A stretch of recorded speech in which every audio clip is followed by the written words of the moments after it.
Masih banyak tim syiar kita yang belum memaksimalkan bagaimana memanfaatkan marketing tools untuk menjaring atau merekrut calon jamaah umrohnya.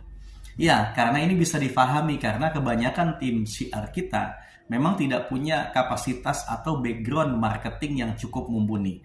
Sehingga ketika dia dapatkan hal itu semuanya, mereka penuh dengan semangat tapi tanpa perhitungan gitu ya, hingga akhirnya yang terjadi kita sebagai pimpinan terkadang bingung, kenapa kok sudah saya kasih marketing tools, sudah saya kasih alat perang, tapi kenapa tidak cukup signifikan untuk yang namanya mendatangkan calon jamaah umrah yang bisa didaftarkan di kantor travelnya.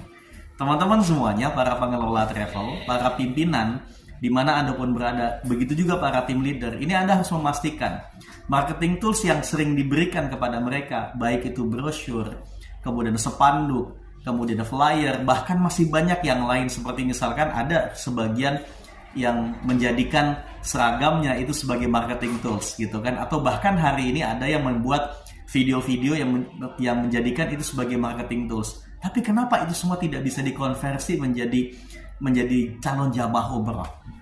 Nah, Bapak Ibu teman-teman, ini yang perlu diluruskan.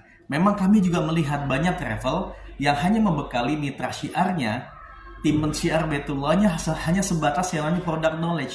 Tapi bagaimana memanfaatkan soal marketing tools ini yang belum cukup maksimal?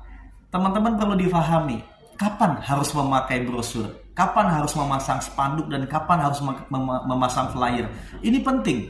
Supaya apa? Jangan sampai yang terjadi adalah cost itu terlalu tinggi, cost itu terlalu besar yang dikeluarkan, sehingga tidak memberikan dampak yang positif kepada travel untuk yang namanya menjadikan itu semuanya sebagai jamaah yang benar-benar real untuk berangkat di bulan-bulan berikutnya.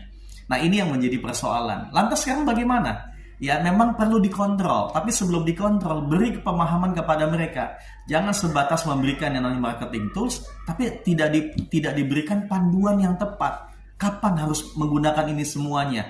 Yang terjadi seperti misalkan brosur, itu semua dicetak. Itu kan uang, itu kan cost. Tapi kenapa selama ini hanya disebar-sebar, kemudian tidak mendatangkan hasil? Banyak yang ngomong ke saya, Kang Arman, brosur itu kan alat perang. Betul, tapi kalau Anda melakukannya tidak tepat, justru ini akan menjadi sebuah bumerang atau buah si malakama yang tidak akan pernah bisa mendatangkan hasil yang sangat positif. Bapak, Ibu, teman-teman semuanya, mitra syiar, dan bahkan para pimpinan travel hari ini harus berpikir ulang bagaimana memanfaatkan marketing tools itu dengan bijak sehingga bisa memberikan keuntungan, mendatangkan keuntungan yang positif.